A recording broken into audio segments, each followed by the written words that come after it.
The path to true greatness. One sunny day in ancient Athens, a young man named Glaucon approached Socrates. Glaucon was ambitious and eager to prove himself. He had heard of Socrates' reputation as a wise philosopher and thought, if I impress him, everyone will recognize my brilliance. Socrates, Glaucon began, I want to achieve greatness. I want to lead Athens and be remembered for my wisdom and power. Can you teach me how to be wise like you? Socrates smiled. Instead of answering directly, he said, walk with me. The two strolled through the city, passing merchants selling goods, children playing in the streets, and workers building temples. As they walked, Socrates pointed out things along the way.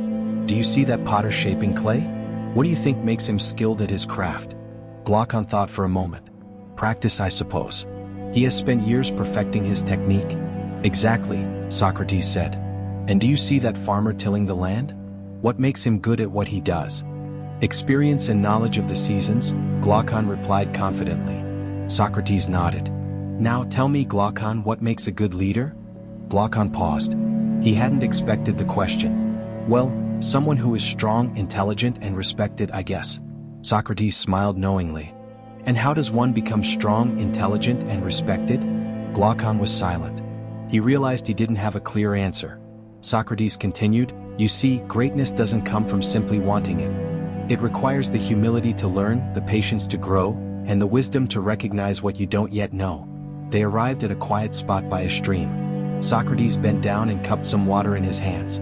He turned to Glaucon. This water, he said, can nourish a tree, quench your thirst, or even shape the rocks it flows over. But it takes time. Just like this stream, wisdom and greatness are not achieved in a day. They require persistence, reflection, and the willingness to learn from every person and experience around you. Glaucon nodded, humbled by the lesson. He realized that Socrates wasn't just teaching him about leadership. He was showing him the path to a life of purpose and meaning.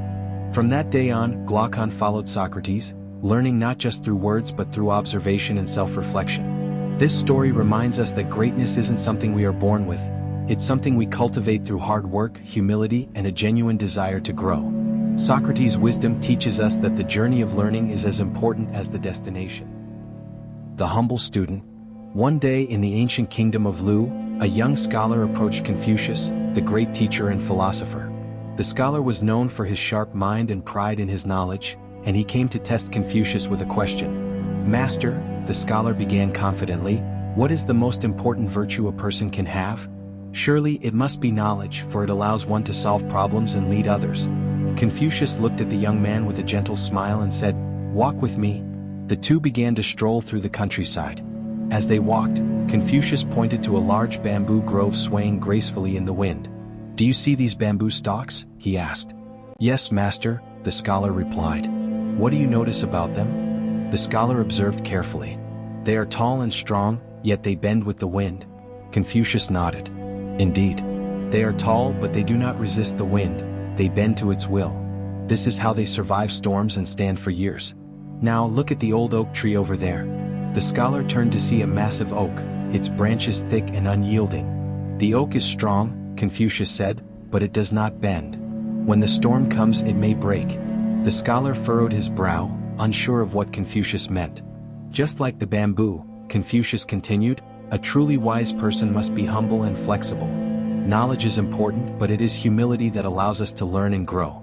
The moment we believe we know everything, we become like the unyielding oak, stiff and unable to adapt. And when challenges arise, we risk being broken. The scholar lowered his head, realizing his pride had blinded him to the deeper lessons of life. Confucius added, the most important virtue is not just knowledge but the humility to seek it and the wisdom to listen and learn from others, no matter who they are. From that day forward, the young scholar approached life with a newfound humility, remembering the lesson of the bamboo and striving to grow in wisdom, not arrogance.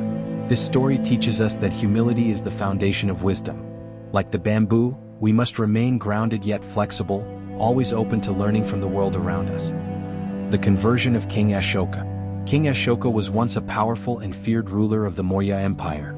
His empire stretched from the Himalayas in the north to the Deccan Plateau in the south, and he had conquered many lands with great force. Known for his military prowess, Ashoka's early reign was marked by violence and bloodshed. One of his most brutal conquests was the Kalinga War, a campaign to conquer the region of Kalinga, modern-day Odisha. The war was long and fierce, and the battlefields were filled with the cries of the wounded and dying. Ashoka's army emerged victorious, but the cost was staggering. More than 100,000 soldiers and civilians were killed, and many more were wounded or displaced. As Ashoka surveyed the destruction after the war, he was overcome with horror at the carnage he had caused. The sight of the suffering and death deeply troubled him. He saw the faces of the wounded, the mothers crying for their sons, the children who had lost their fathers, and the villages reduced to rubble. Ashoka's heart, once hardened by the desire for power, was touched by the pain of his own people and the futility of violence. One day, as he sat in his palace, troubled by the memories of the war, he met a Buddhist monk who had come to him to speak of the teachings of the Buddha. The monk spoke to Ashoka about the principles of nonviolence, compassion, and the importance of seeking inner peace. Ashoka, who had never before considered such ideas, was struck by the monk's words. After much reflection, Ashoka made a profound decision. He renounced war and violence and embraced Buddhism. He vowed to lead his people with compassion and wisdom, rather than through force and fear. Ashoka's transformation was not just personal, it was political as well. He introduced policies of peace, tolerance, and religious freedom across his empire. He built hospitals, promoted the welfare of animals, and encouraged his people to live righteous lives. He even had inscriptions carved on pillars throughout his empire, proclaiming his commitment to moral governance and the principles of Buddhism. This story teaches us that true leadership comes from self-awareness and the ability to change. King Ashoka's transformation from a violent conqueror to a compassionate ruler is a testament to the power of introspection and empathy.